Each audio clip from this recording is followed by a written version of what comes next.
Die bodenmechanischen Eigenschaften feinkörniger, bindiger Böden werden über die sogenannte Plastizität bestimmt. Damit ist gemeint, dass ein solcher Boden durch äußere Einwirkungen seine Form ändern kann und diese dann auch beibehält. Zum Beispiel lässt sich ein plastischer Boden kneten oder zu kleinen Röllchen ausrollen. Die Fähigkeit eines Bodens, sich plastisch zu verformen, hängt sehr stark vom Wassergehalt ab. Wenn zu viel Wasser im Boden ist, dann verhält er sich fast wie eine Flüssigkeit. Wenn es zu wenig ist, dann ist der Boden spröde und fest und lässt sich ebenfalls nicht mehr oder schlecht verformen. Für baupraktische Fragestellungen ist dies relevant, da zum Beispiel die Festigkeit oder die Steifigkeit des Bodens von den plastischen Eigenschaften und dem Wassergehalt abhängen. Der Bereich an Wassergehalten, in dem sich ein Boden plastisch verhält, wird als sogenannter plastischer Bereich bezeichnet und ist durch zwei Grenzen definiert. Den Wassergehalt an der Fließgrenze WL und den Wassergehalt an der Ausrollgrenze WP. Diese Grenzen sind für jeden feinkörnigen Boden spezifisch und erlauben es, ihn nach Norm zu klassifizieren. Die Fließgrenze bezeichnet den Wassergehalt am Übergang von der flüssigen zur bildsamen, also plastischen Zustandsform. Dieser kann nach DIN EN ISO 17892 Teil 12 mit zwei unterschiedlichen Verfahren, dem Verfahren nach Casagrande und dem Verfahren mittels Fallkegel, ermittelt werden. Hier wollen wir die Ermittlung des Wassergehalts an der Fließgrenze mit dem Fallkegelverfahren vorstellen.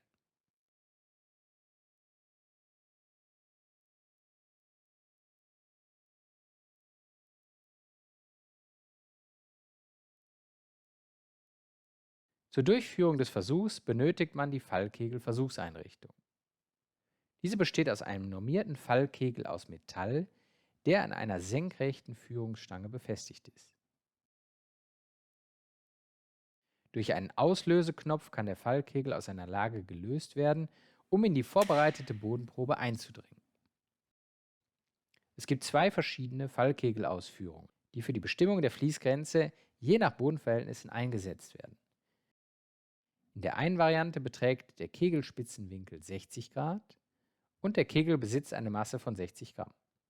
In der anderen ist die Kegelspitze mit 30 Grad deutlich spitzer und die Masse beträgt 80 Gramm.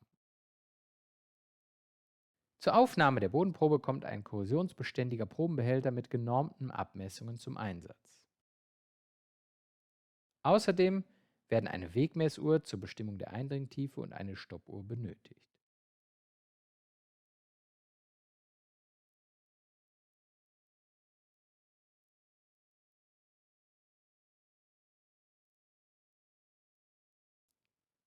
Für die Bestimmung der Fließgrenze benötigt man ca. 200 Gramm Probenmaterial mit Körnern kleiner 0,4 mm. Falls erforderlich, müssen gröbere Bestandteile zunächst entfernt werden. Anschließend wird die Probe gründlich durchgemischt und je nach Bedarf mit Wasser angereichert oder an der Luft getrocknet. Diese wird anschließend mit einem Spatel in den sauberen und trockenen Probenbehälter eingebracht. Dabei wird darauf geachtet, keine Luft einzuschließen.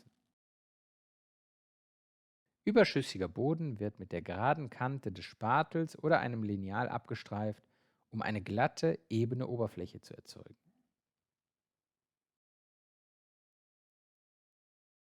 Den Probenbehälter platziert man nun in der Fallkegel-Versuchseinrichtung unterhalb des Fallkegels.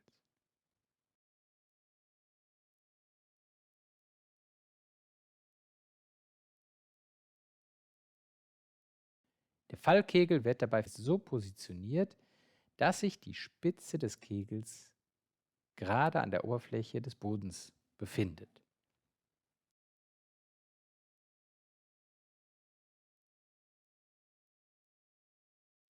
Wenn sich der Kegel in der richtigen Position befindet, markiert er bei leichter Bewegung gerade die Bodenoberfläche. Diese Ausgangsposition des Kegels wird an der Wegmessvorrichtung auf 0 gesetzt oder, falls dies nicht möglich ist, der Messwert der Messuhr als Nullablesung ausgelesen. Dieser Wert wird im Versuchsformular notiert. Die Messwerte sind mit einer Genauigkeit von mindestens 0,1 mm zu dokumentieren.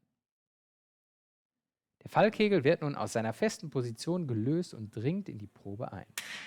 Nach einer festgelegten Zeitspanne von 5 Sekunden wird der Fallkegel entweder manuell oder automatisch wieder fixiert. sodass es zu keiner weiteren Absenkung des Kegels kommt.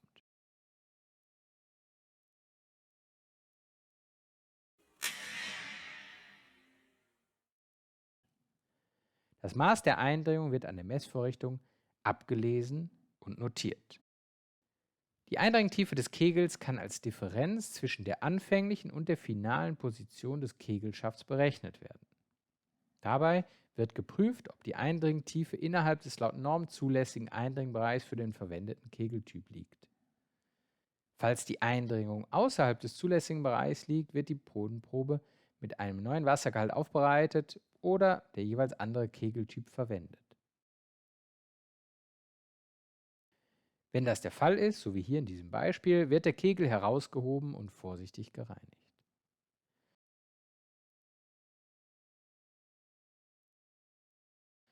Es wird dann wieder eine kleine Menge der durchmischten Bodenprobe hinzugefügt, um die Eintiefung zu schließen. Die Oberfläche wird wieder wie zu Beginn glatt gestrichen. Dann wird eine zweite Messung an derselben Probe durchgeführt.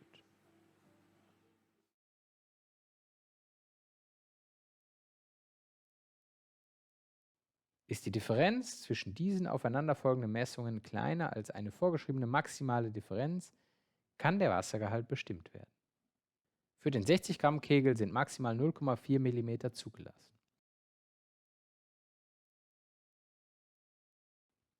Zur Bestimmung des Wassergehalts wird eine Teilprobe des durchmischten Bodens mit einer Mindestmasse von 15 Gramm aus dem Eindringbereich des Kegels entnommen und daran eben der Wassergehalt bestimmt, wie Sie das schon kennengelernt haben. Falls die Anwendungskriterien des Versuchs nicht erfüllt sein sollten, müssen weitere Folgemessungen an zusätzlichen Punkten der Probenoberfläche durchgeführt werden. Die beschriebene Versuchsdurchführung wird mit 4 unterschiedlichen Wassergehalten durchgeführt, die schrittweise erhöht oder verringert werden. Für jede Probe werden die zugehörigen Eindringtiefen ermittelt, wobei festzustellen ist, dass die Eindringung des Kegels in die Probe mit zunehmendem Wassergehalt steigt.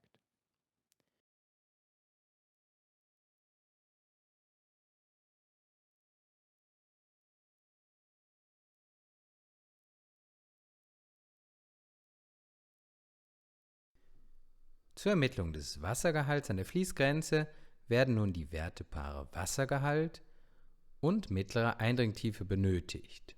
Die zugehörigen 4 Wertepaare P1 bis P4 werden in einem halblogarithmischen Diagramm aufgetragen.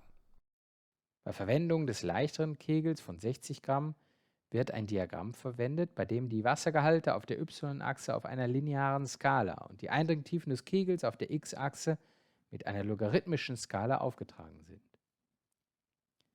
Bei Verwendung des schweren Kegels von 80 Gramm wird hingegen ein Diagramm verwendet, welches auf beiden Achsen eine lineare Skalierung vorsieht. Über die nun aufgetragenen Punkte wird eine bestmöglich an die Punkte angeglichene Gerade gelegt. Falls einer der gemessenen Wassergehalte um mehr als 5% von der Linie abweicht, darf dieser Versuchspunkt in der Regression unberücksichtigt bleiben. Die Fließgrenze kann nun wie folgt aus dem Diagramm herausgelesen werden. Bei Verwendung des leichten 60 Gramm Kegels ist die Fließgrenze für eine Eindringtiefe von 10 mm definiert. Wird jedoch der schwerere 80 Gramm Kegel verwandt, ist die Fließgrenze für eine Eindringtiefe von 20 mm definiert.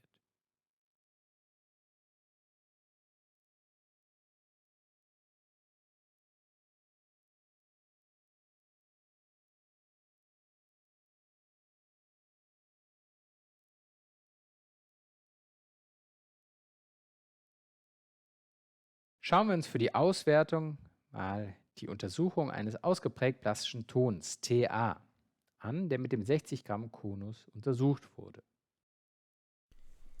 Dazu wurden insgesamt 4 Teilversuche mit unterschiedlichen Wassergehalten des Tons durchgeführt und die zugehörigen Eindringtiefen des Konus ermittelt.